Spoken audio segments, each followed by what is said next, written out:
a cedar splits. I offer sweat and splinters. Forest elders breathe their last. I'll bring them for your supper. Hey y'all, Kelly here. Welcome to the Ground Shots podcast, a podcast exploring our relationship to ecology through conversations and storytelling.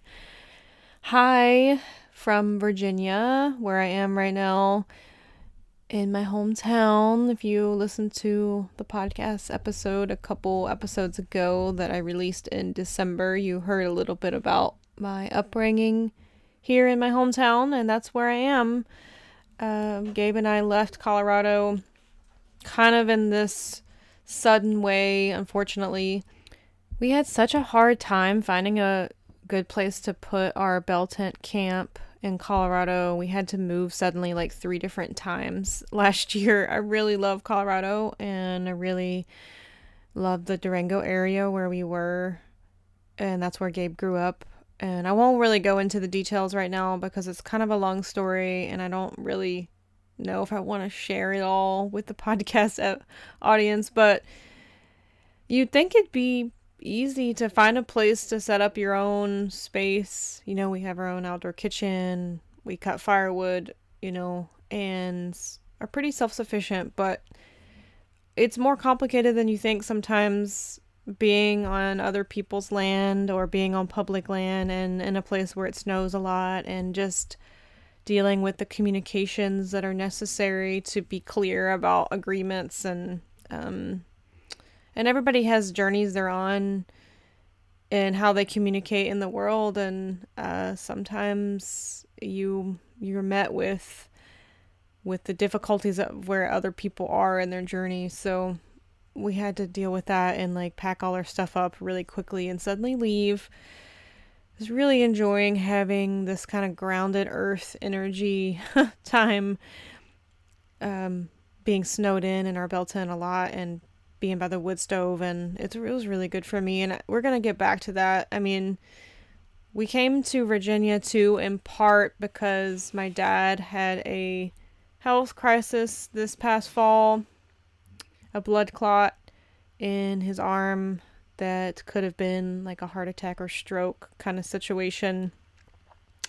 And he is okay, but it prompted me to also reconsider that I need to go back home, see my folks, and deal with some of my things here where I grew up, and work on my truck camper a little bit that needs to be fixed up. But it's definitely been a big transition from our kind of self-sufficient camp in snowy winter in Colorado in this really quiet riparian area to being kind of in the countryside of Virginia, which I'm very grateful for, obviously being able to be on my parents' little piece of farmland.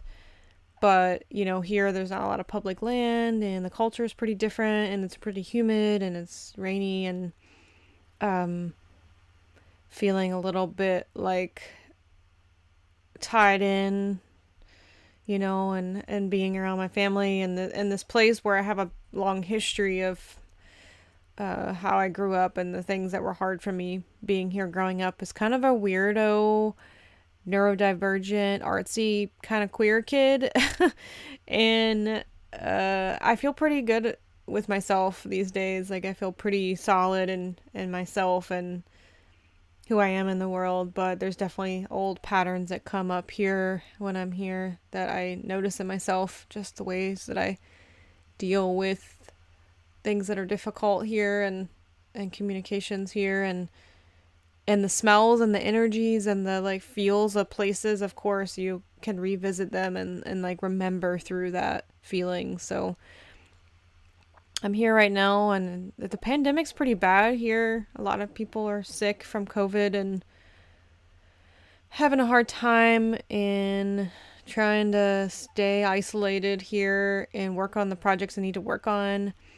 Fixing up my truck camper. My dad's helped me out with that a lot. He's needs something to do right now because he's retired finally, and he's alive and didn't die from having a blood clot go to his heart or anything.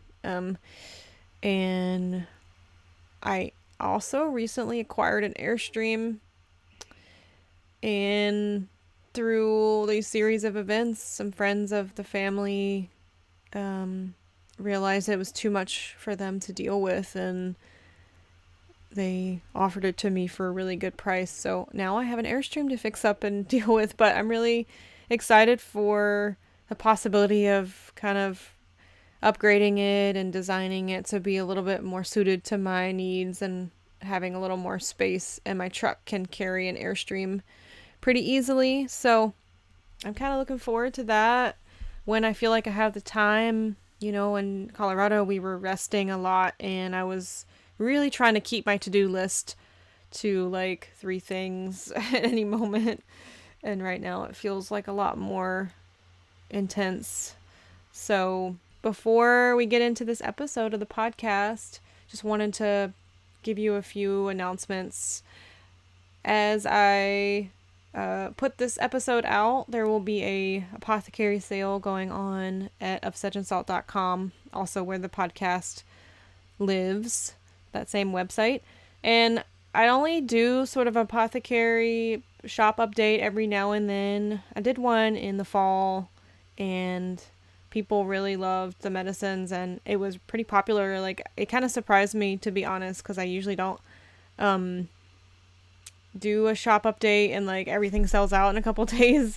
And so if you're listening to this episode, you can go over to offsedgeandsalt.com right now and check out what we have in the store. Gabe helped me make a bunch of stuff this time. He made some soap, which is really sweet. And yeah, we bottled a bunch of really cool medicines and made some salve. So go check it out and see if there's anything you would like there.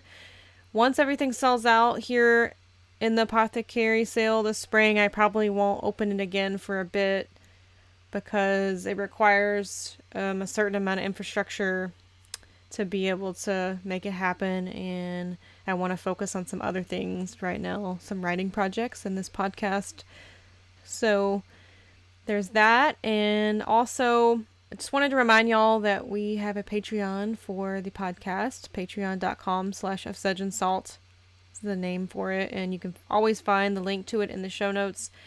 And I've been putting out transcriptions on the podcast Patreon, and it's been really sweet to be able to provide that for folks who would like to also have like a written write-up of each episode. And I've also been putting out early episodes and definitely Patreon only content that relates to the podcast guests recently. So you can go check that out if you would like to support this podcast. We currently don't have many other funding sources right now. Patreon's the main way. So you can subscribe as little as $3 a month. And you can also just send us a one-time PayPal donation if you just want to do something once, like a drop in the bucket. Or if you can't financially, that's totally fine. Just share this podcast with your friends and share it on social media, and get the word out there about some of the stories and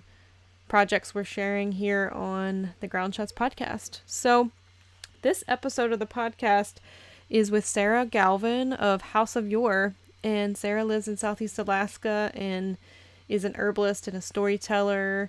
And we've been online friends for a while, and I've always been kind of curious about Sarah's story and wanted to reach out to her and talk. And we talked for a few times before the podcast, and we definitely had a lot to talk about. And it was kind of like, Sarah's almost like an old friend, even though we really have never known each other in real life. So it's really cool to be able to connect with someone so easily.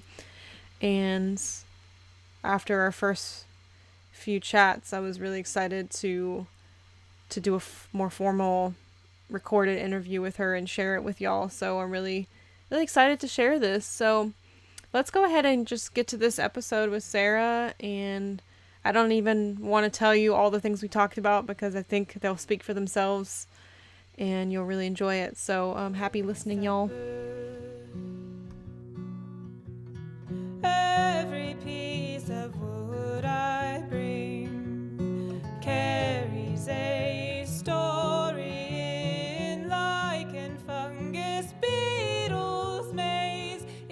say to you.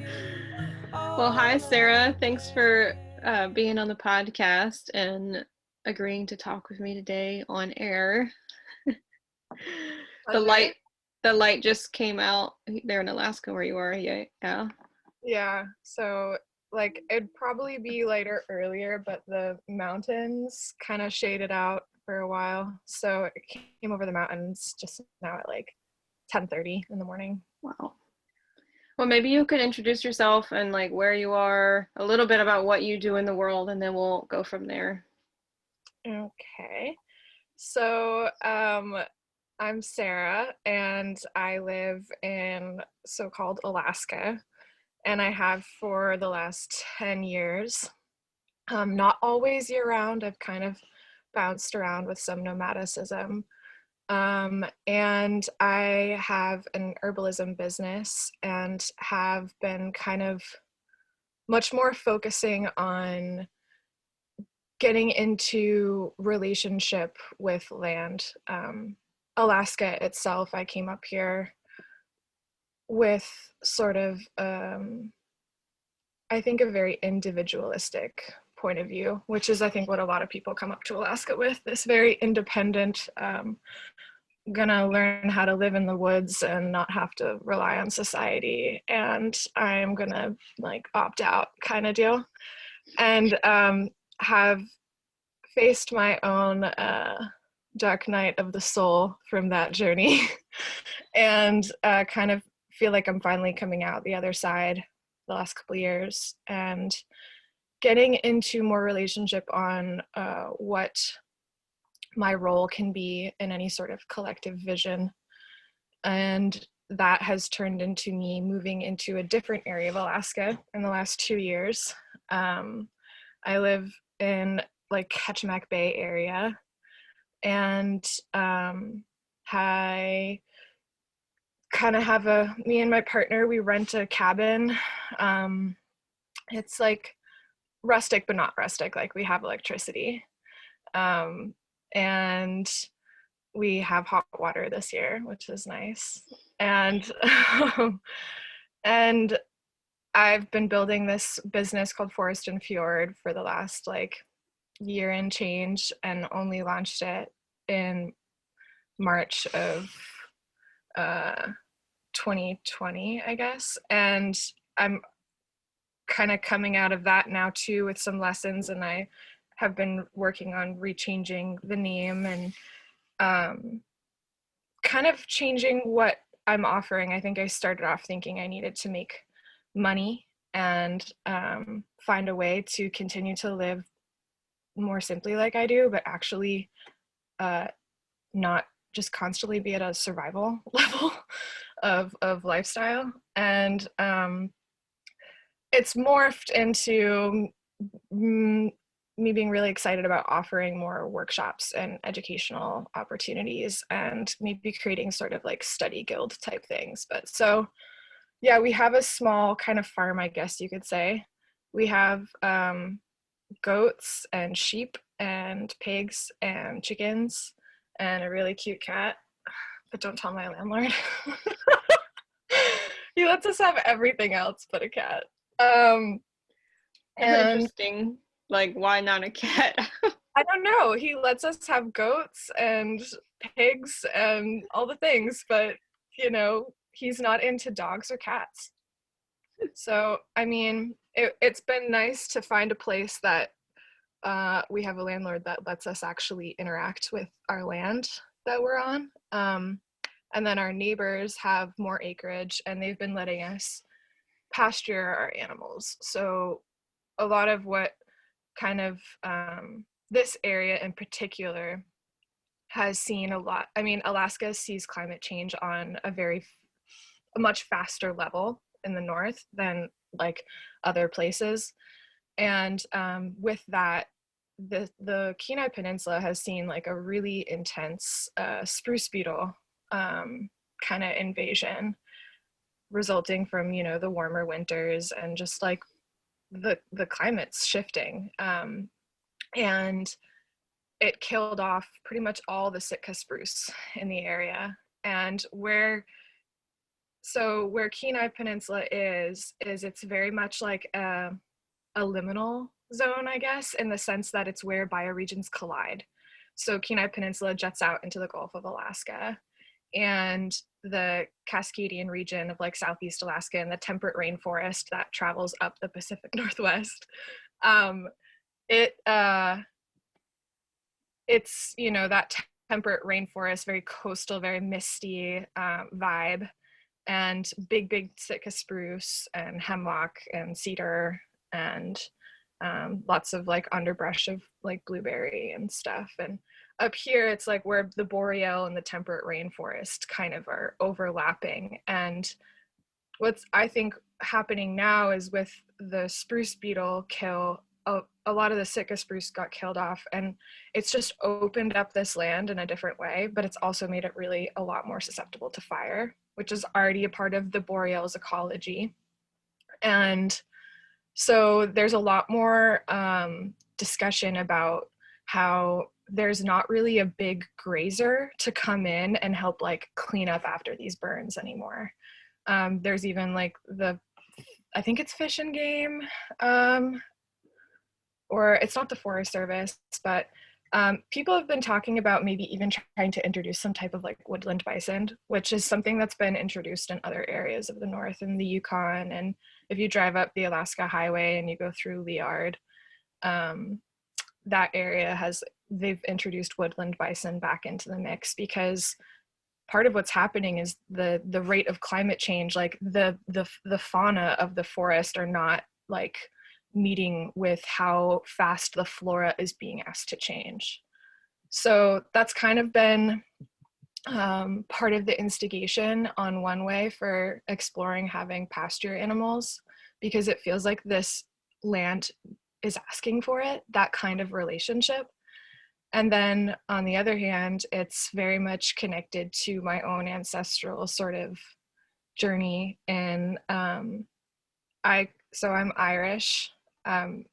I grew up in Massachusetts, and my family came over from Ireland. Like most of my great grandparents are all like, they all came here. So a lot of my grandparents are first generation, and everyone stayed in Boston. No one left. It was like, and you know, so I grew up hearing a lot about like Ireland and stuff. And I think this is kind of a way of life that has actually felt kind of natural to some degree, the moving animals around and having more of a pastoral shepherd kind of vibe. And so that's been feeling really cool, but it's hard to watch a land trying to figure itself out, and the amount of change and just how fast it's happening. Have you watched the Sitka spruces die within your time of being there? The majority of the beetle kill in the area that I'm in Homer, is very much like it happened. I think it started happening more like 12 years ago, but like as you go up the Kenai, you can see it happening.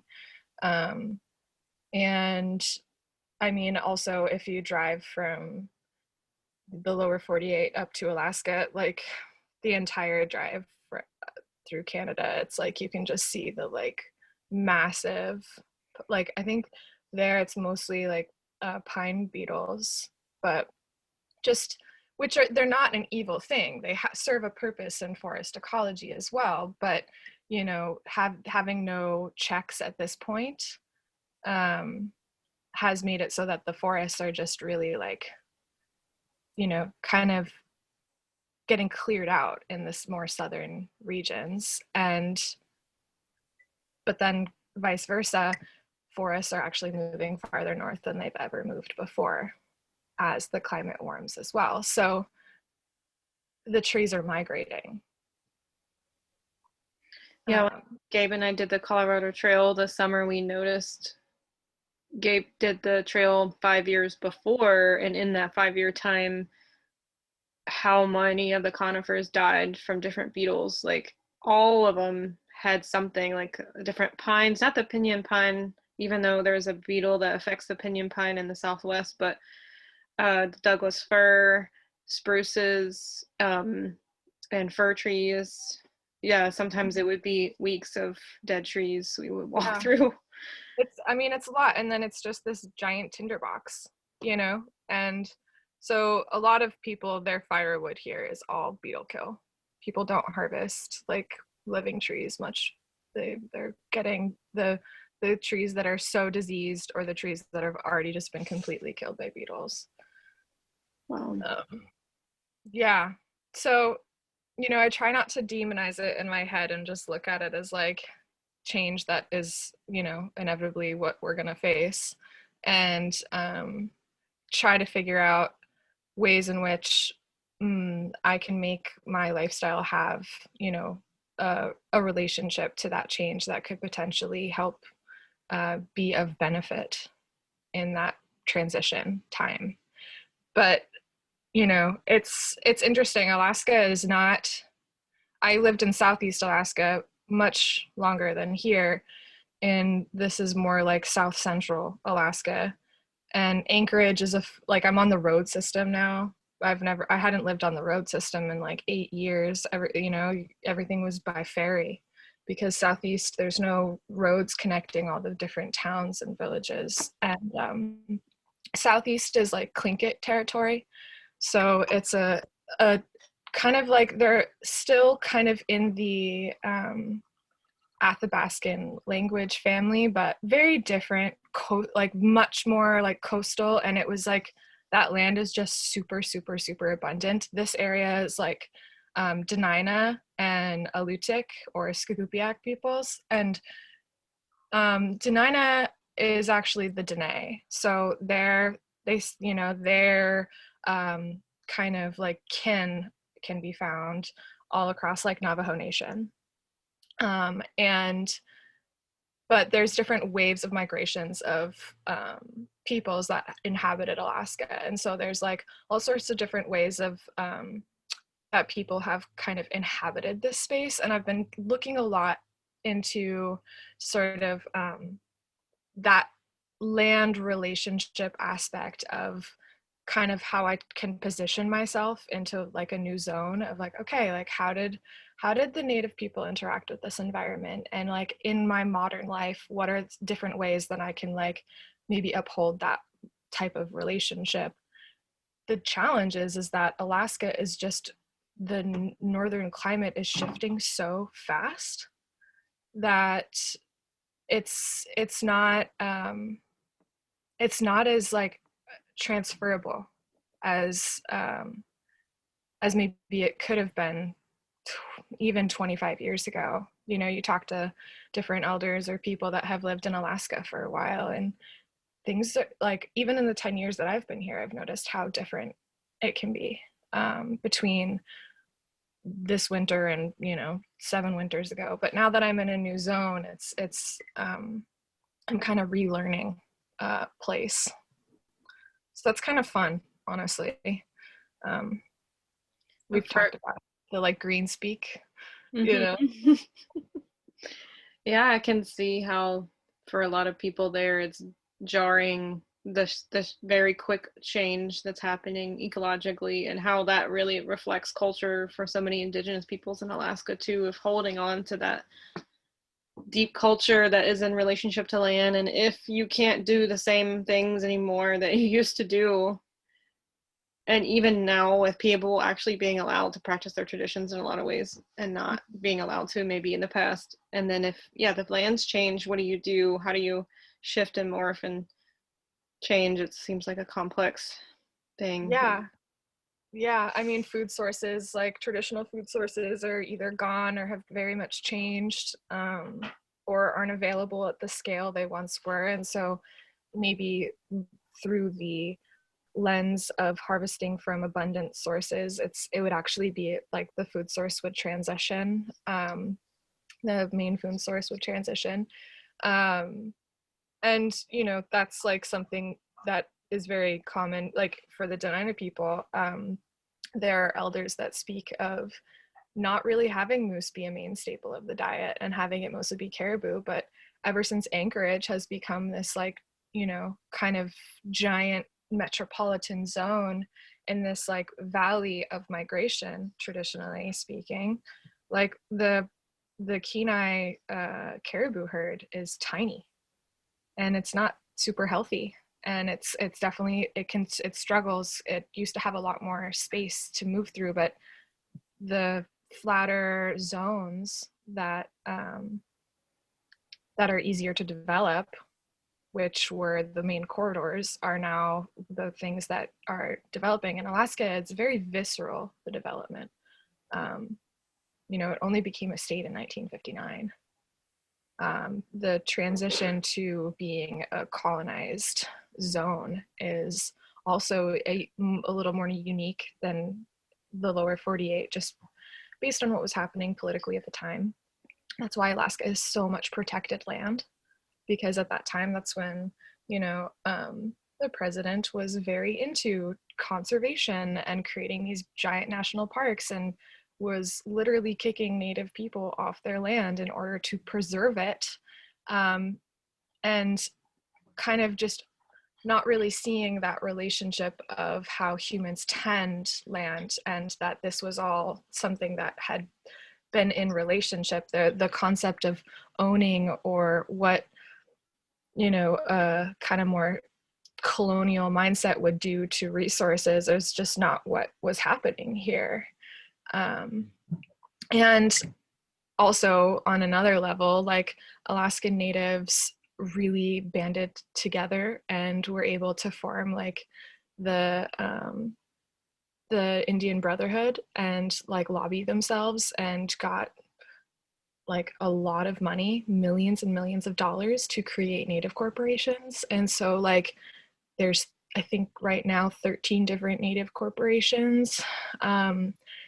ANCSA happened, the Alaska Native Land Claim Act. You know, there's a lot, like, you know, there's not reservations here, really. It's not like that. People can still live on their ancestral land. It's just modern development is also happening around them at the same time. And it's interesting because people think of Alaska as this like super independent place, and it's full of all these rough and tumbler, you know, fucking like off-grid people. However, like it's literally just a glorified colony, and 98% of food is shipped and barged to Alaska, and there's very little agricultural system to speak of here. And a lot of people do have the skills of subsistence, and like it's very common for people to hunt. It's very common for people to still be harvesting their own firewood or buying firewood to heat their homes. You know, it's very common for people to go fishing and have freezers full of like, you know, wild caught food. But it's not as a main kind of dynamic with how they sustain themselves. It's like, this is our right as Alaskans to do these things. And then we also go to the grocery store and buy whatever the hell we want. And it's definitely interesting. I just took a history of Alaska class that very much the professor wanted to impress upon this point that, you know, Alaska is still just a glorified colony. It gets more infrastructural money from the federal government than any other state. Huh. Interesting. Yeah. There's a lot of oil and gas there too, right? Happening. Yes. And they pretty much run the show. That's like a whole other complex. Oh, and especially with like during, you know, Trump's era, just how much sort of resource grabbing was initiated, and the roadless rule was eradicated from the Tongass National Forest, where I spent most of my time in Alaska. And ANWR was opened up to, you know, lease sales. Thankfully that didn't go super well, but it's on temporary pause with this current administration. They didn't say no, they just said it's on temporary pause. So what that means, I don't know. But yeah, it's interesting. I, you know, growing up in Massachusetts, like none of this stuff was like in my face, you know, like colonization and development happened on a different level. it was like, oh, I really liked that field, and now there's like, a big building there. But it wasn't like I am interacting and seeing Native people like having to like actively fight to maintain their homeland, as well as like watching the progression of how areas get developed for like human habitation on a like modern level and scale. It's a unique experience. It's like definitely makes it feel visceral. For sure.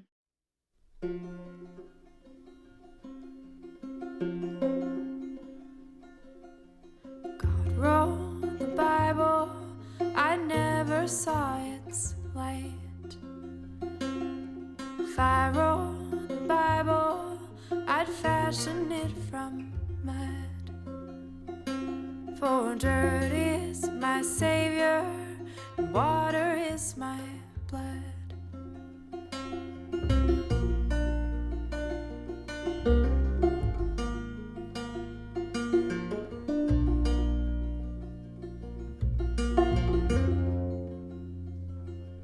I saw a saint whose head was made of stone. For what good are thoughts but to sit upon a throne? Cast them off to winter skies, blue moons in the night. No worries, no currents can rob me of what's bare.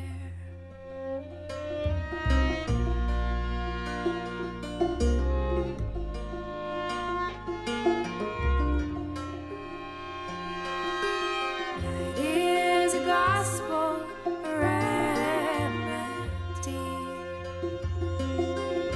I'd rather be true and faithful.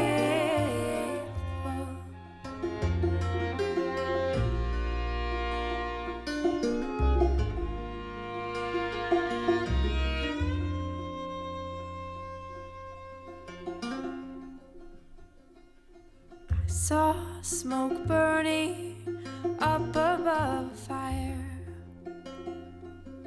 a signal, a warning to warn me of the flame. Each day is a burning bush, time gone by. Each day I am filled with thirst for time to stay. Each day is a given birth, sun rising.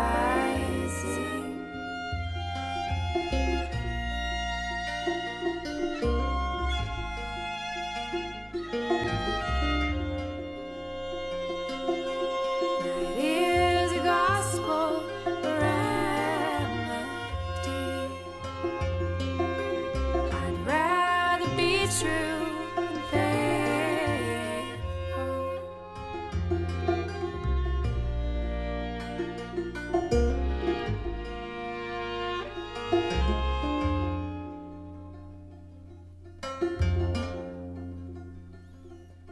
I lift my secrets up into the air,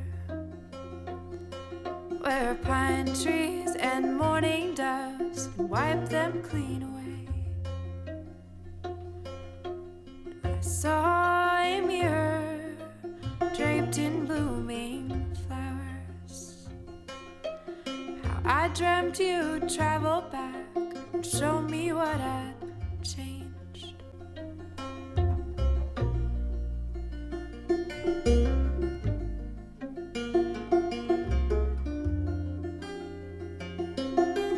Night is a gospel remedy.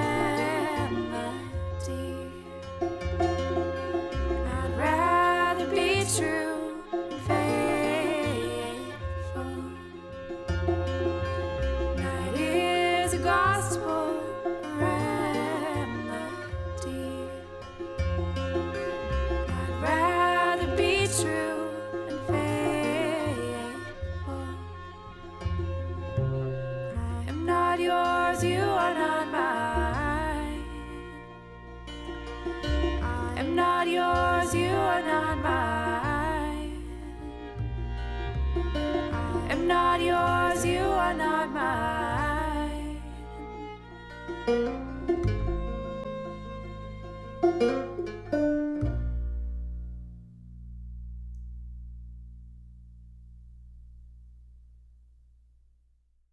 You were telling me a little bit of a story the last time we talked about you spending time on this island. You said as a part of your, what do you call it, the dark days of something, redemption or what? Yeah. Was that in the Tongass or near it? Yeah, Or I was in the Tongass. Yeah, I mean, wow. most of the island was national park, national forest. There's sections of it that are private, but for the majority of it, and the land that I was living on was completely.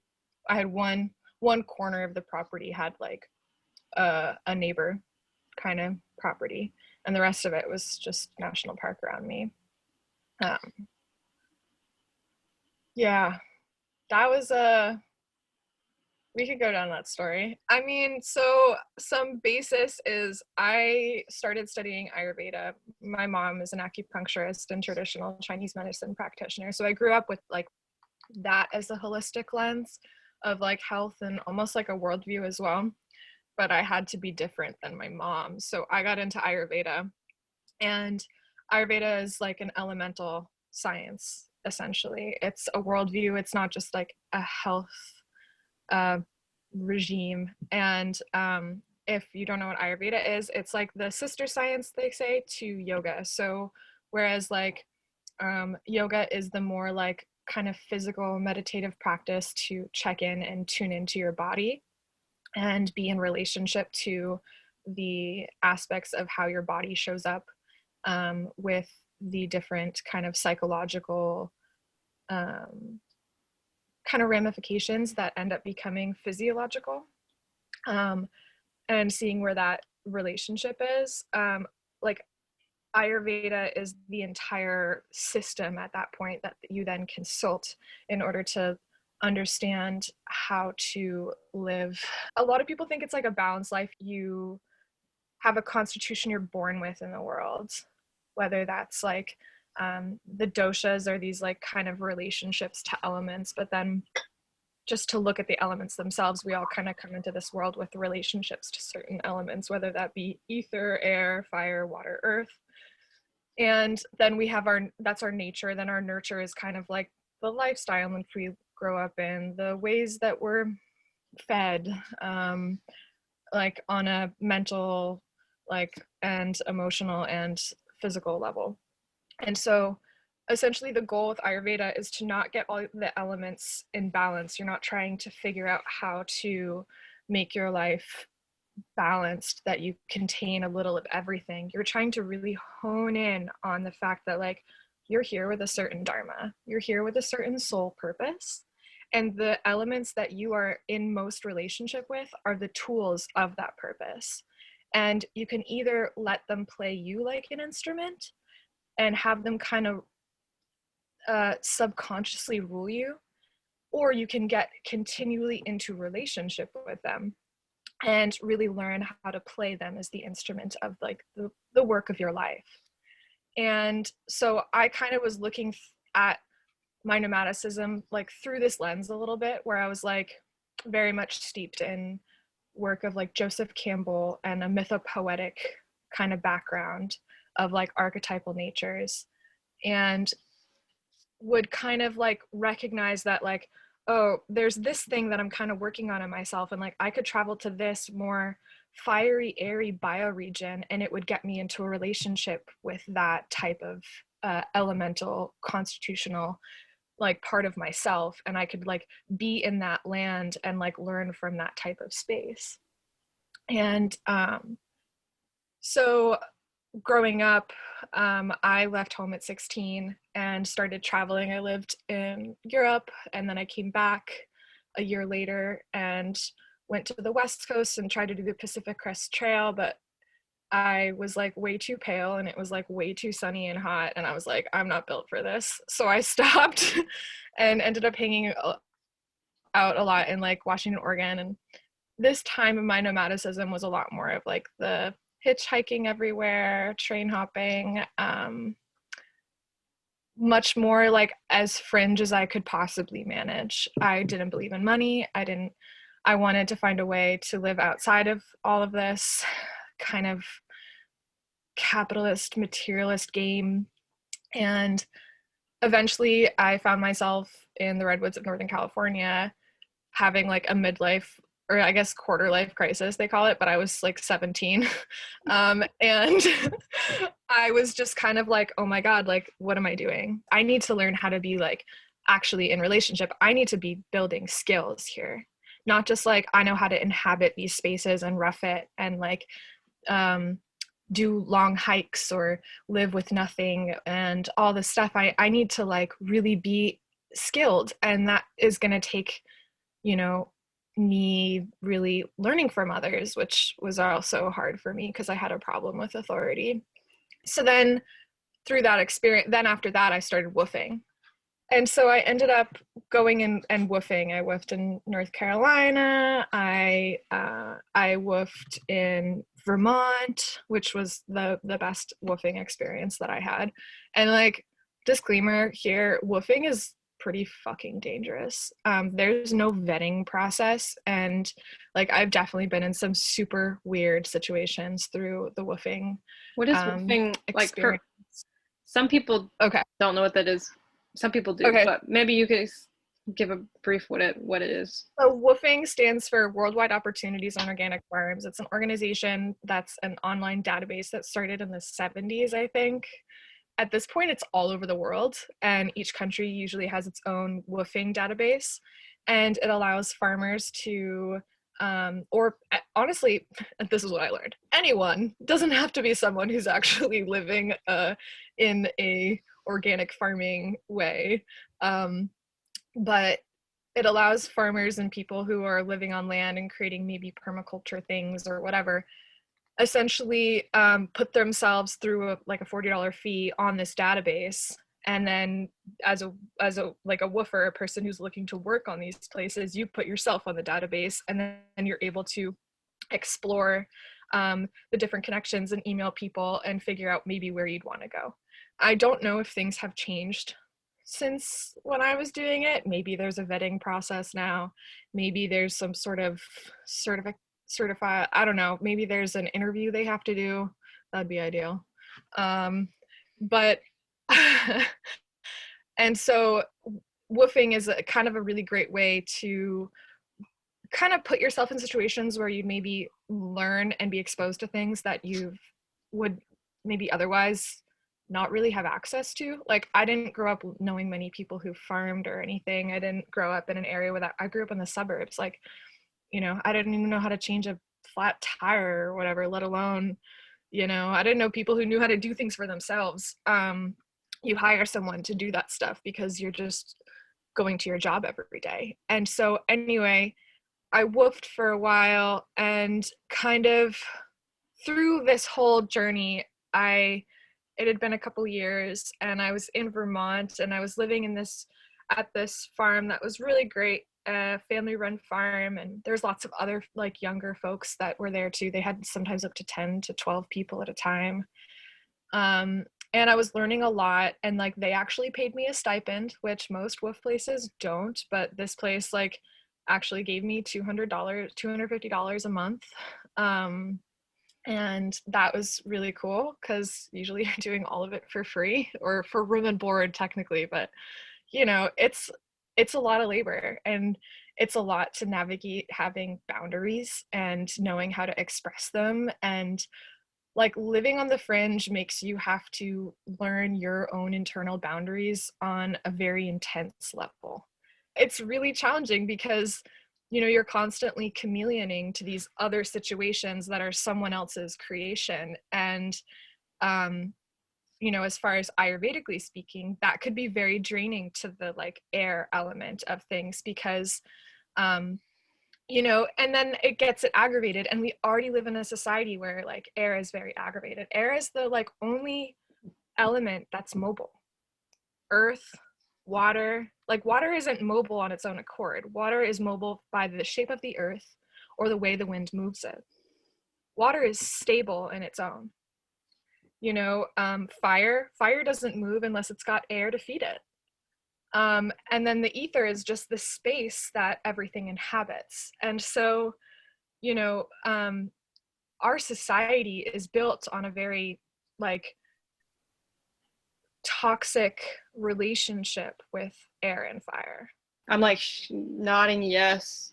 No one can see it, but I'm nodding yes a lot to this because I have a lot of air energy in me and earth as well, but just that part of being nomadic that often requires you to morph yourself to others or other people's choices, other people's worlds and realities so much that you forget how to even inhabit your own reality or what it's even like to be in your own. And when you do land in that in some way, you're like, wow, okay. You don't really realize how much energy it takes, I think, sometimes. And there was a magic to being able to be chameleon, or coyote, or all the different ways that you can look at that.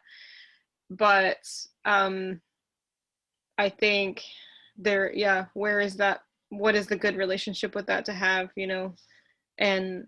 and traveling and working on farms or getting yourself into other people's worlds and suddenly you're there and you're a part of it and a member of it, and maybe it's not the way you would do things sometimes, and maybe it is something. Yeah, and like working on farms and being in relationship to actual plants, not just like when you're through hiking or something, you're kind of just going. Like you have to be mindful of really having the intention of being in a maybe more tending relationship through that experience. Like I used to do kind of like wild foraging, like teach people about the different plants, hikes in Southeast.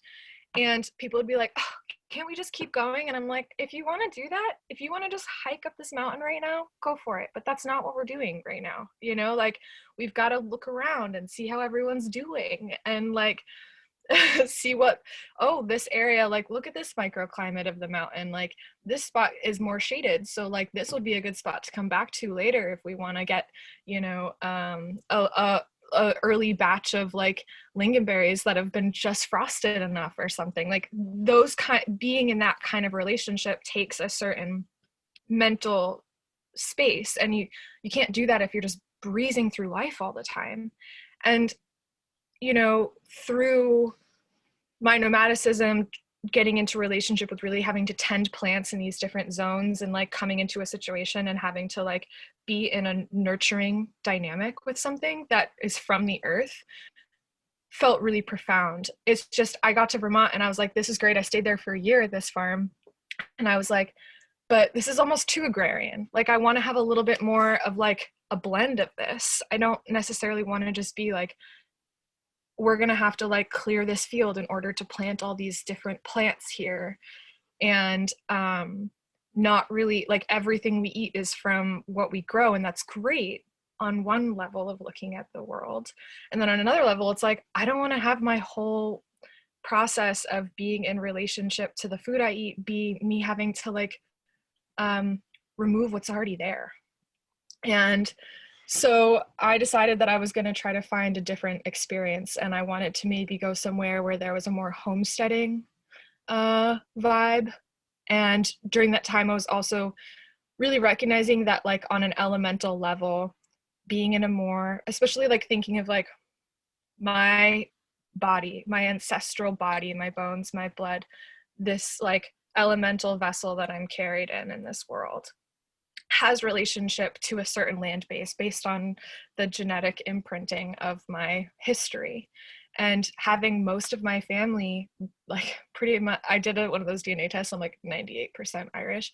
Having most of my family come from Ireland, so like relatively recently in this story of like America, I was like, well, I think that maybe I need to experiment living in that kind of bioregional, like damp, wet, coastal. I'd always lived coastal, but like damp, wet environment. Vermont was the only time I ever didn't live by the ocean, but there was a little rivers and stuff that made it doable for me.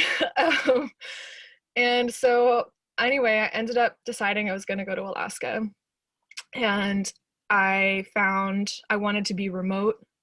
I wanted to be in a homestead vibe where it was like people, it wasn't agrarian, it was people having to be subsistence. And I ended up finding this older couple on this island called Shelter Island, in between sort of Juneau and Gustavus and Haynes. It's an island sort of like in the middle of Northern Lynn Canal in the Inside Passage of Southeast Alaska, situated in the Tongass Forest, situated in the Tlingit like land and territory.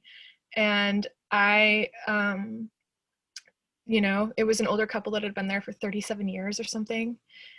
And they were in their mid 60s at this point, and they wanted some help with farm stuff, like essentially fishing, planting, you know, they had gardens and greenhouses and stuff. And well, I got there and I realized that we got most of our stuff from Costco on big town missions. And um, just instead started to spend a lot of my time like really inhabiting the island. And like it was just mossy everywhere, and I was just always barefoot. And I like just decided I was going to meet every single plant. And if there was a plant that I didn't know, I was going to sit down, look it up, ID it, and then like get into a relationship with it. And then it just turned into like I'd flip through the book of my like my sort of bioregional guidebook, and I would flip through it and be like, ooh, I want to meet this plant. And so then I'd go on these like adventures trying to find these plants, and kind of fell in love with the bioregion. And like it was the closest I'd ever felt to like home. And I had this like calling of like, you really need to like stay put. You know, I had plans to go further north for the winter into the Boreal, and I was like, no, it's like not calling to me anymore. And I wanted to stay put. And I ended up kind of getting involved with a guy, and we started caretaking a cabin on the island. And very early on, it was obvious that we had sort of some karmic relationship. And I guess what I mean by that is like everything's a karmic relationship, but there are certain times that you meet someone and you're just really, really drawn to them and really, really attracted to them. And they're there to be this like giant mirror for you. And it was the most stationary I'd let myself be since I was 16, and I was 19. So it had been 3 years, but I'd been all over the damn place during that time and constantly moving. And we had no running water. We had no electricity. And this was miles from the older couple's place too. Yeah, it was like, you know, and there was an otter trail that they like, the otters make really good trails like right up on the coastline from the like sort of rocky shore. So there was a decent otter trail that you could take to their place, but yeah, there was no roads on this island. It was just tiny little trails, and it was definitely like, they called us the long haul because it took us a long time to get anywhere because we were the most northern private property on this island. That's why we were kind of surrounded by the national forest, whereas like a lot of the other private properties on the island, it was all like the southern tip. So we were sort of inland and north. And in the winters, they left and they would go down to Arizona. And then the other family that was there, they had a fishing lodge, and they were on the southern tip, and they were like miles for us to walk to. And they would go to Hawaii for 2 months every winter during the deepest part of winter. And so we got a triple kayak, and I was really against gasoline. So I was trying to not use gas. We didn't even use gas, like a chainsaw, because we used a crosscut saw to do all our firewood. And like, this just goes to show like the amount of extremism it takes to try to be a person who's going to live like low impact, quote unquote, in the world, and try to have like the smallest footprint possible. And like, I pushed myself so fucking hard. I mean, it was really, really hard. And we had very little community. We did walk down to the fishing lodge neighbor's place maybe every other month. and sometimes we could hitch rides down to their place, or down like into town on their boat when they'd go do their big food shopping run. But like I tried to grow as much food as possible, make a tiny little root cellar, kept ducks. We hunted and fished, but we didn't have electricity or anything, so we didn't have freezers or fridges. But like, we made do, but it was like, there are certain instances in life where you like crave the thing that's gonna like re-traumatize you. And I think to some degree, I don't know if it's only for people that are really embodying the nomadicism perspective, but I think that we all kind of have these moments when life tries to really meet us head on with like what we need to let die. And having been moving so much and traveling and constantly having new experiences, I was never truly integrating my life. And I kind of look at my experience on that island for the like 2.5, 3 years that I was there as like my own underworld. Like I went to this dark, cloudy rainforest at the 58, degree parallel of the north in order to like, I was just so headstrong that people telling me that I needed to find a middle path didn't matter to me. I needed to like experience the like utter desolation of realizing that like every single choice I had pulled me away from the chance to like build community and like find a relationship to my own boundaries and compassion. And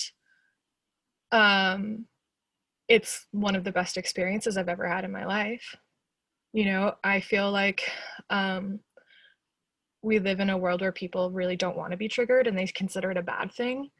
But, there's that quote of like, where the wound is, the light can come through. And I think that like, if we move through the world always trying to save ourselves from being triggered by things, we risk not ever really recognizing the things that we're holding on to that aren't serving us anymore. And so through this experience, I was like, fuck, I am a wounded individual. I jump to codependency. I have social anxiety. I fear deep relationships with other people on a vulnerable level. I don't know how to be kind to myself, and like my only way of getting into a place where I feel validation for my like being a human alive on this earth is if I'm having to suffer.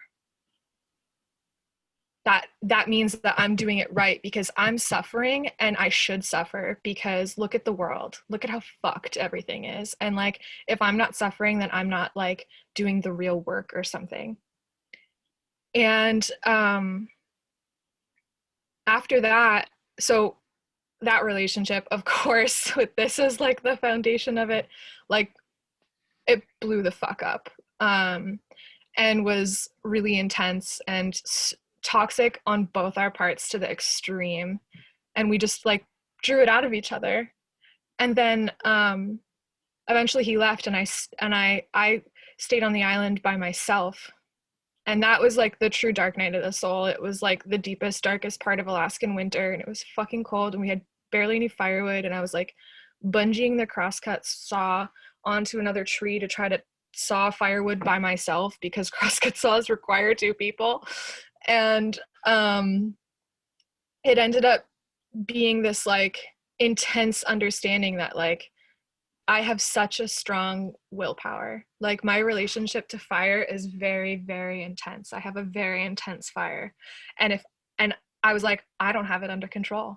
Like I'm trying to live in this damp, cold environment, but like I need to learn how to hone these gifts and these tools that have been given to me in life. And like, it's not enough to just be in relationship with it. Like we have to learn that sense of like discipline and humility. And that's the journey that I've been on since. I ended up leaving the island. I had a really good mushroom trip one day and was just like, yep, this is not this is not for me anymore. This is not what I'm like meant to do. And I'm not going to become the bitter witch in the woods by myself at 22. That's for damn sure.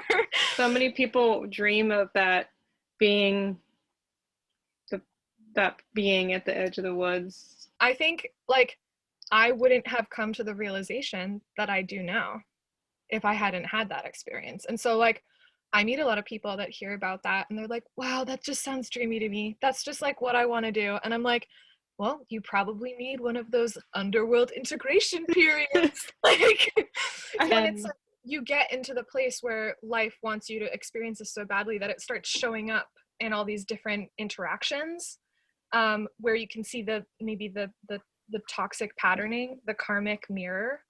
But I think like there's something about having to like stay put and not even just necessarily stay put, but be in a situation where you're like finally able to take ownership of like your side of the street. I feel horrible to some degree about the way that I treated my partner in that relationship.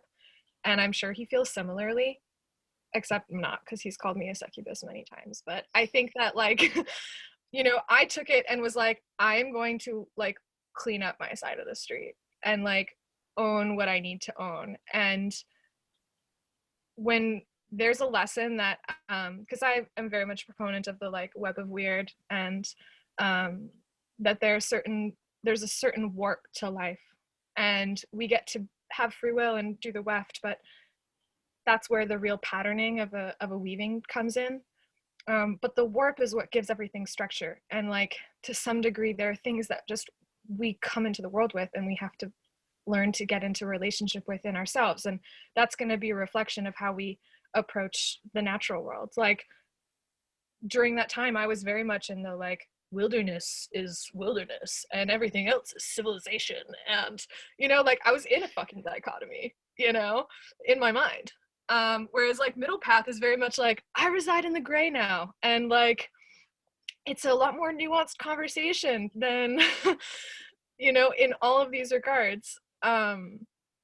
And I don't think everyone maybe has to have their experience of living on a remote Alaskan island by themselves and feeling like they're gonna die. But I do think that we all do need to have trials and tribulations. Yeah, it's like an initiation in a way. We don't really have a cultural initiation like Western culture that's like formal in any way, and sometimes we seek it out to impose it on ourselves to show us what we need to know. Well, and I mean, I think that's why I was drawn to that. Like on my subconscious, unconscious self knew that like you're a person who wants to evolve. You're a person who wants to be in a authentic relationship to yourself and the world, and like that's not doesn't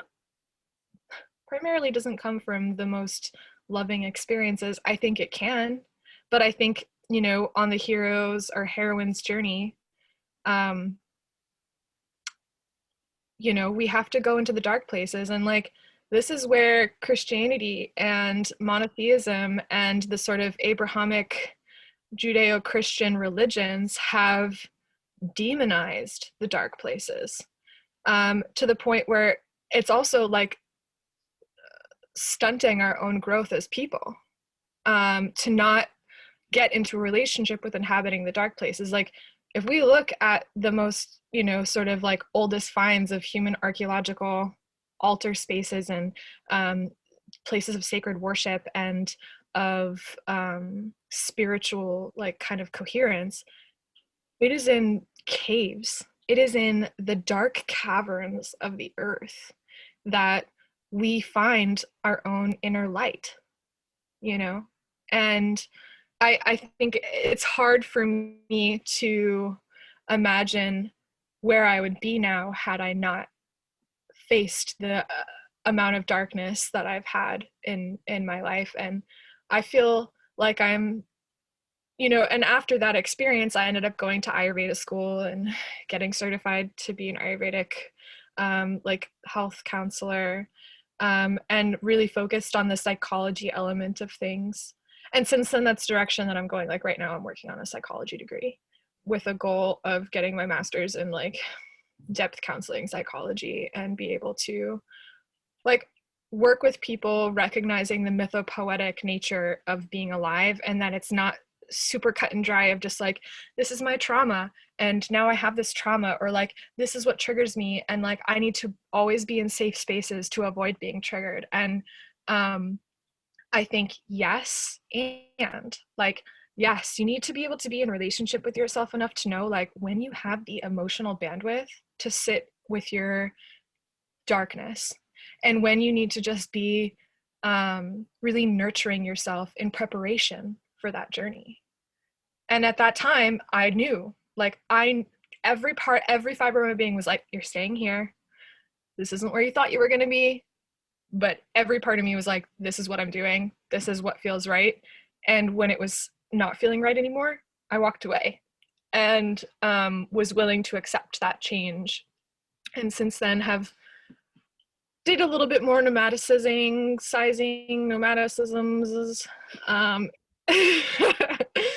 and always coming back to Alaska to sort of like center myself. This is like the land that I feel like I truly learned the green speak of. I mean, I never looked at nature as nature, of just this wall of nature, but I had never seen a bioregion as my like primordial home before, until interacting with this environment. And I think part of that is because it's also very reminiscent of, you know, humans have always had a deep relationship to ice. We've always kind of like, so much of the focus on ancestors is like our ancestors of the last like 400 years. And we have ancestors for thousands upon thousands of years, and a lot of them lived in climates like this where the ice had receded, and these are the first plants that take up succession from glaciation removal. And I think, you know, different bioregions can help you work on different aspects of yourself. And I think I had a lot, and I still do, a lot of centering work to do. And there's something about being able to be in a bioregion and feel held by a place that like feels so ancestrally connected to me, and the different plants and the way that the earth is sort of shaped. Yeah, it's very powerful. And then also vice versa, holding the fact that like these aren't my ancestral lands, and that the plants that grow here are sometimes cousins of the ones that I knew. And being in relationship to that sort of like interesting dynamic of feeling very, very connected to a place that like my ancestors' bones do not reside. Yeah, I think we all kind of are trying to figure out what stewardship means in that regard, especially because we're American.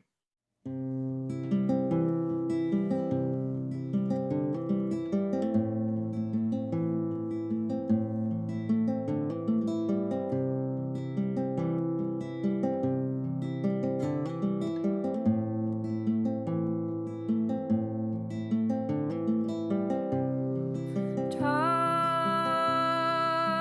to the dead.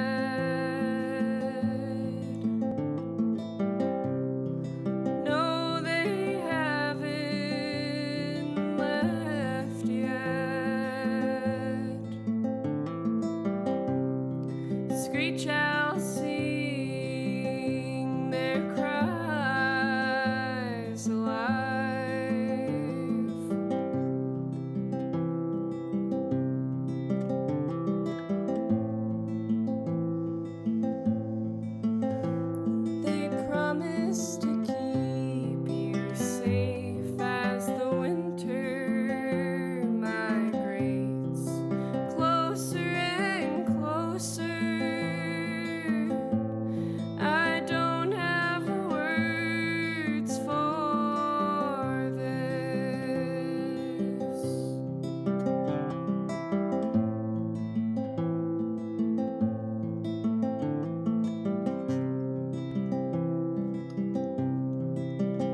Can you speak a little more to, if you would like to, but the sort of the way you described it last time we talked was so unique. The trickster archetype that you feel like you really look at deeply. Yeah, the way that you talked about it to me, I was like, that's such a good way of putting it. Well, so the trickster archetype is also one of those, it had a place in our Judeo-Christian society as the sort of jester at court. And the jester at court was the person who was able to say the things that everyone was terrified to say to the king or the queen. And because, like, are they joking? Are they serious? Like, but with the trickster energy, we really don't allow as much space for it as we need to, because the trickster energy is the energy that is the chaos of a situation that allows people to have to innovate. And so, like, when, for instance, like, I feel this in myself a lot. I have been trying really hard to get into relationship with my own trickster energy because I have a deep relationship to chaos. Like, I feel like I'm that person who walks into a room and I'm like, oh, there's an elephant in here, guys. Do you see this elephant? Because this is the elephant and I see it, and we should probably acknowledge this elephant, right? And for, like, most of our kind of picture of what it means to sort of operate cohabitately, even now in like more progressive circles, like the trickster energy, it's what questions everything. It's what adds this element of the ability to sort of flip things on its head and see maybe things from a different angle, and maybe like glean new wisdom. And a lot of, I think, the like common narrative ends up operating around this like concept of some sort of utopia, and that's like essentially saying that they're going to throw the trickster energy out the door, because the trickster energy is what's going to maybe trigger someone, or what's going to maybe cause chaos to manifest in that way. And I think that getting into relationship with a trickster energy in a healthy way is just like any sort of getting in relationship to any element, having it be not something that rules you, but something that you are kind of using in mindfulness. But sometimes that's hard, and I think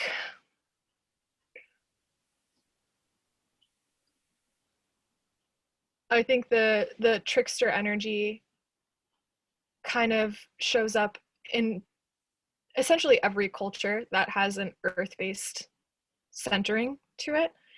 And that's because, to some degree on a global scale right now, climate change is a fucking trickster. And like, we all have to innovate around this. And like, who knows what that, like, right now it might feel like the dark night of the soul, but in 150 years, 200 years, like, what does that mean? And like, the not trickster energy does not see things in a black or white, and is the archetype that moves beyond the dualities and shakes all dualities up, whether they be things that are bad or good. Like, ayurvedically speaking, there's a concept of angels and demons. They're called asuras and devas, but they're not angels and demons because they're not always good or bad. Like, demons do malicious or like beneficial things, and vice versa, so do the devas. And what happens is you realize that like some people just have a different relationship to power. And in the warp and weft of the world, we are given the chance to continually get into a relationship with our role here and figure out how to best utilize that. And, for instance, like, I could do something that feels really positive as like a gift to someone, and for some reason it could negatively impact other people. And so to say that like something is always either good or bad, it kind of eliminates the ability to recognize that like everything is formed by our perceptions and like where we're at internally as people and the lens through which we're looking at the world. And so trickster energy is very much this like kind of Saturnian elemental being that and we can feel it when it calls out to us, when like we want to say the thing that maybe we know people don't want to hear, or we notice that elephant in the room, and it adds a level of authenticity, but it also adds like an element of chaos that a lot of the times the person embodying a more trickster energy has to deal with. That's why a lot of like cultures, the trickster energy was the shaman or was the medicine person, because it was this ability to not get stuck in the duality of the either material or either spiritual existence. And you know, it harkens back to like our deep ancestors as well as human beings, and how we found our wisdom in the dark. And dark, right, in our Judeo-Christian world is bad, is evil, is where the devil lives. And that's part of this whole, I think, issue with, you know, people not being allowed to like fuck up or have like crises of existentialism, or have to like go down those dark nights of the soul in their own ways, or like let yourself have an integration period where you live in a cabin or something for like 6 months and just like, you know, be in your own fucking head and really come to what you need to come to, like let come out of you what needs to come out of you. I think you know, to some degree there could be people that feels good for or bad for, and I think, but a lot of the time it's that we need the tools in order to work with these energies. And because of the demonization of things, the tools of whether it's trickster energy or darkness and how to navigate these things are challenging. They're like almost forgotten. They're like whispers, you know, and we can kind of hear them ourselves sometimes in different spiritual traditions, I think, try to incorporate them. But the thing is that trickster energy is what questions authority. And so authority doesn't really want to have holding space for, like, what's the jester now in our government? Where's that role? You know, is it the fucking media? No. I mean, you could say it's our president itself, but like not maybe anymore. Yeah. I feel like we live in a world right now with such political dualism, and I suppose that dualism is not necessarily a new thing, but I feel the weight of it so much right now, and the inability for that dualism to, I feel like we don't really get anywhere when we don't allow for the trickster energy in that as well. And it's really hard because we live in a world with cancel culture. We live in a world where it's either or, you know, you're either this or that. If you're not in this club, if you don't agree 100%, then you're the enemy. And then people who think for themselves and live in this place of like really investigating the origins behind even why the belief system is there in the begin with, are part of that's just, they don't fit in to that dualism. And then it's really hard to know how to navigate it, you know, when of course we all want the world to be in a good place, or to be in some sort of place of balance, or maybe even play, you know, that feels good. But it's like, I know it's complicated, and I think the trickster energy is something I've really been thinking about, of what it could look like. Well, because like even now you said like having the world in a place of balance, and it's like, but then is it but even we don't exist? want all the elements to be balanced. We want to be in our role and centered in like the power of what elemental constitution we have, and what we came into the world with our gifts, with what that role looks like. And maybe taking on that as humans we're supposed to work towards having worldwide balance. Maybe that's like exhausting and not actually what we're supposed to be doing. Maybe that's the main triggering thing that's going on here, is everyone's like putting the world on their fucking shoulders, and then like things are just like the gravity of someone making a questioning statement of an ideology presented is considered violent. Like that's a sign of a very triggered mentality, which there's nothing wrong with that. You know, there's nothing wrong with being triggered. It's what we do with it after, you know? And I think that like I could have gone through that experience on Shelter Island and turned into that fucking bitter witch man-hater that I wanted to be for a little while. And like, I don't know, that would not have served me. That would not have served the like role that I'm here to play. That would not allow the work that I'm doing now to be coming forth and using me as a conduit.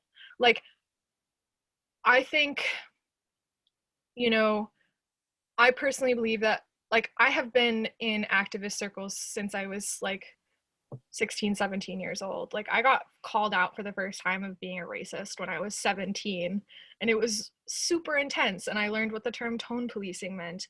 And it was like, on one hand, I was like, oh wow, like I could learn and grow from here. And on the other hand, I was like, wow, like look at the wounding that people are dealing with. And I just think like we're all on, to use a term that I heard Bronte Velez use, we're all on different quantum timelines of our own experience, you know? And like, not everyone needs to be everyone's friend, and not everyone is for everybody.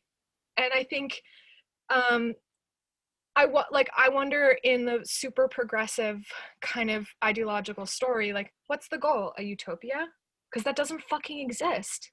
And it strips away the like deepest archaic knowledge that indigenous peoples of around the world can be showing and teaching us, that like trickster energy needs a place in this world.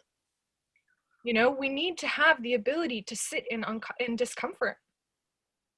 And I think, you know, everyone's on their own relationship to like finding community or a bioregion that can hold them in the deepest part of that process. You know, like I look back at my experience during those couple years, and I feel like it awoke in me this ability to deal with like literally my worst fear of abandonment and like being alone, and feeling like I had no one. Like that was my worst fear at the time. And then it happened, and then I was like, oh, I can, like, this sucks, but I can do this. You know? And like the world can be a prison without us being in prison. The world can be a shit place without us actually being in a shit place. And I think trying to hold the like balance of the world on our fucking shoulders is going to prevent us from actually doing anything of value in our small role of our humble lives. And I think it's like that analysis paralysis type thing where you just like try to study everything. I do this to myself sometimes, where I'm studying like, because I'm very neurodivergent. So like one thing makes me think of like 7,000 things of how they're all connected to it. And so then I'm like down this rabbit hole, sort of that like Charlie from Always Sunny in Philadelphia meme of papers everywhere. And I'm like that too. Of course, that's why we get along. It's like down this rabbit hole, right? And I'm just like, all right, fuck, like I don't even know what to do anymore, because I'm trying to hold space for all of these things at once, you know? And like, we are humans, you know, we're not the earth itself. You know, we have to choose our role at the time, and then try that out and have self-inquiry and recognize if it's like serving us, serving others, serving the mission that we kind of feel like we have, and then get into our channeled trickster energy, question ourselves, question what we're doing, flip things on their head, and see how we feel about it. Like I've been listening to lectures and interviews and debates from people that are like pretty fucking conservative, or the dark intellectual web. I've been like exploring it, and Jordan Peterson and some of these other people that have stigma around them, and I've been like listening to their work and just kind of being like, I follow people on Instagram that are inflammatory and that I don't necessarily agree with, but like I like putting myself in situations where I am not in a fucking echo chamber and that I get to see all the different perceptions that exist in the world. A lot of the people that even develop these moments of inquiry are people that fucking care. People aren't dissecting the world because they don't care. It's just we're all got our own stories. And yeah, I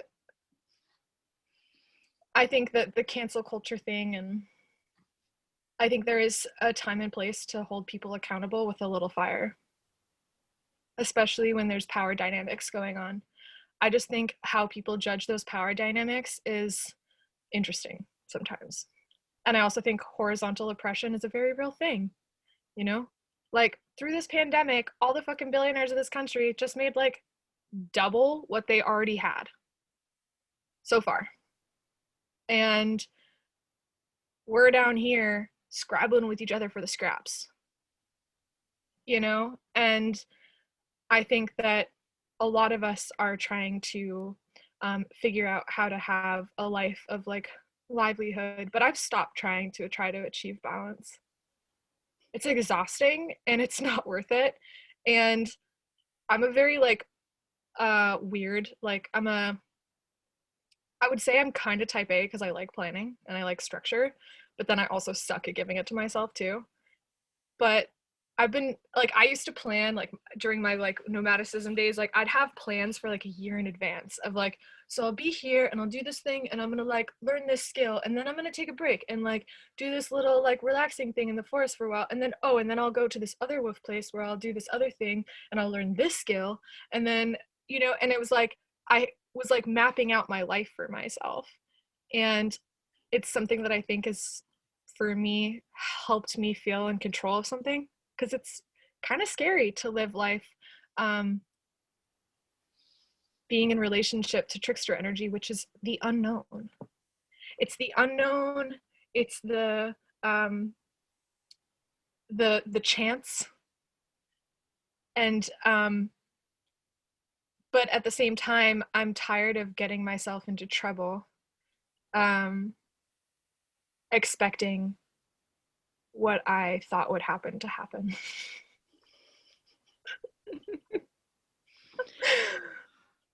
Well, on that note, maybe you could tell us a little bit of what you've been thinking about with House of Yore.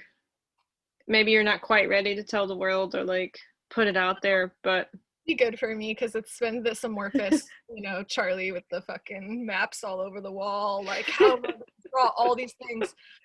But like House of Yore to me, like I'm changing my name from Forest and Fjord to House of Yore because I'm tired of feeling like I'm trying to stay super bioregional in what I'm talking about or what I'm doing. And Forest and Fjord became this like very product centered business, and that's like wasn't really what my initial intention was in having my own business. But like honestly, I needed to make fucking money to support myself.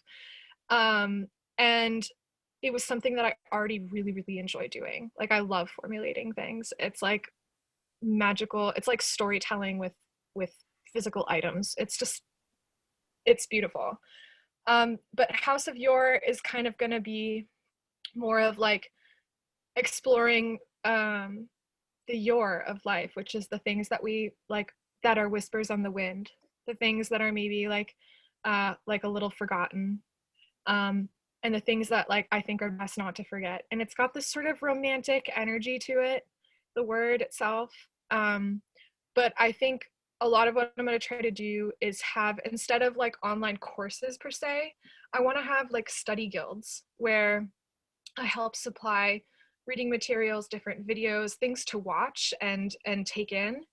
And then we get together and actually are like more in like a circle, and we all kind of dissect and get to question things and talk about and like have that space held of like really embracing people's different views from their different perceptions and like seeing what sort of comes from that unknown, of rather than creating this like course where it's like these laid out modules and I have this like goal of what I want you to learn. It's like I really believe in people's ability for self-inquiry and for them to get what they need at the time. And so I've been sitting with that a lot, of like how to create more of this type of shared experience together. And so yeah, that's like a big part of what House of Yore is going to be. And then I'm also going to still be selling products. And then me and Sky have been designing jewelry for a while. Oh, cool. And he's a like mad scientist, I call him. Because also he has like a big froey curly mess hair too, so it fits. But he electroforms jewelry, and so he like takes different plants and things and actually like casts them in like different metals. And so we've been designing these different jewelry lines with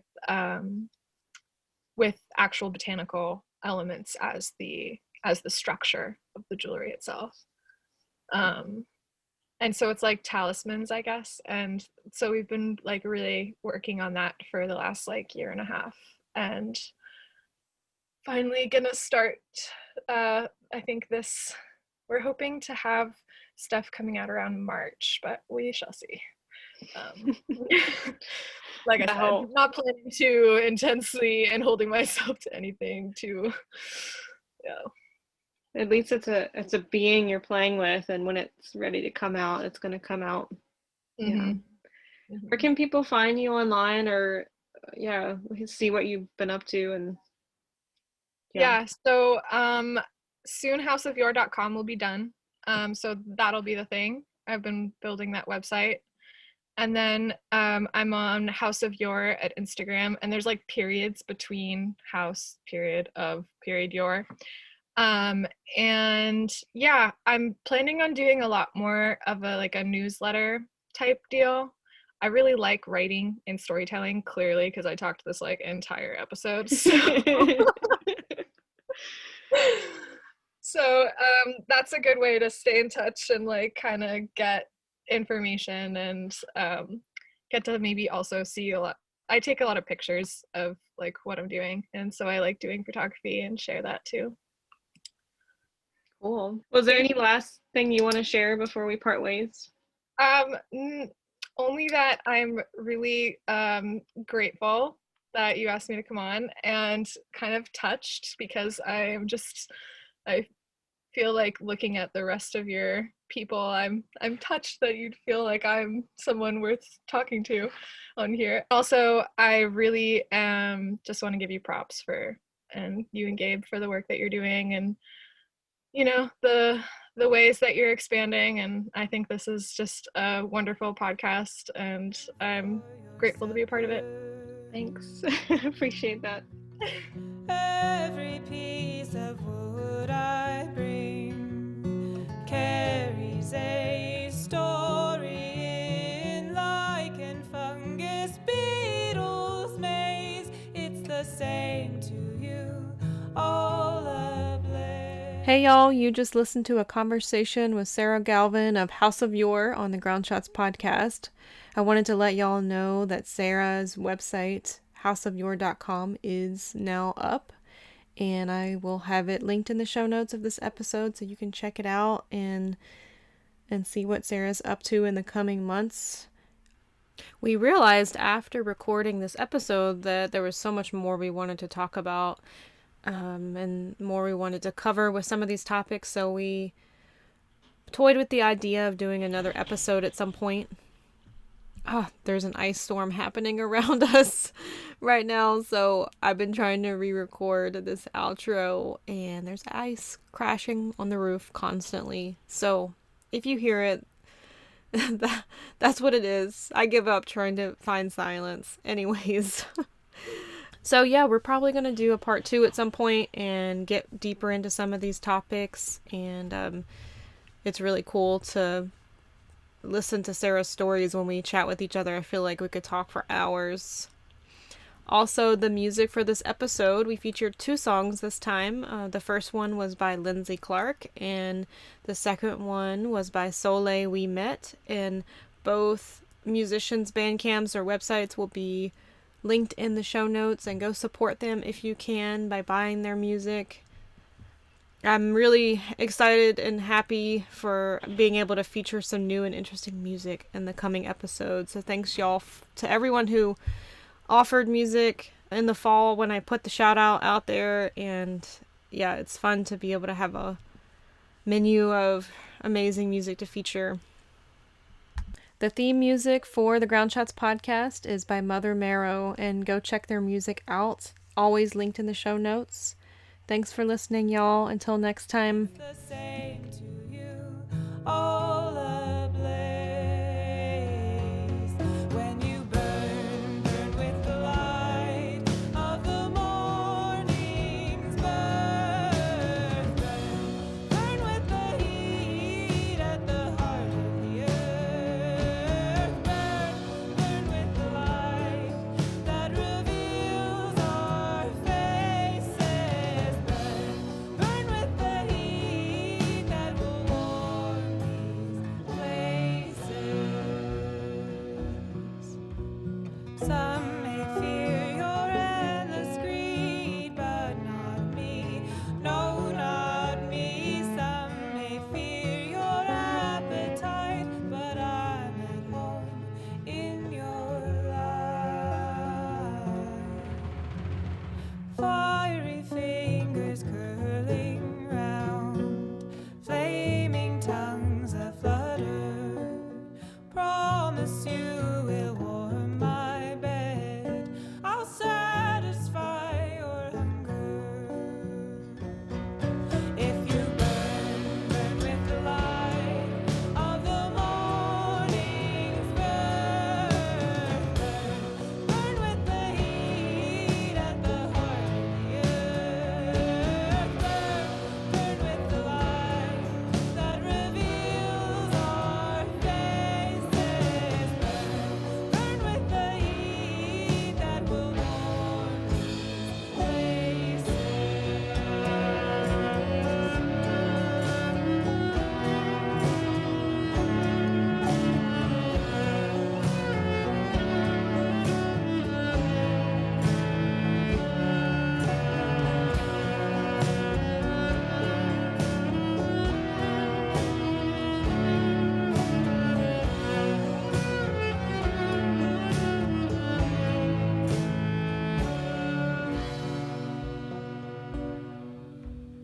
First the tender light and then the chill of winter's creeping in. I'm stacking sticks on bended knees so you will keep me company.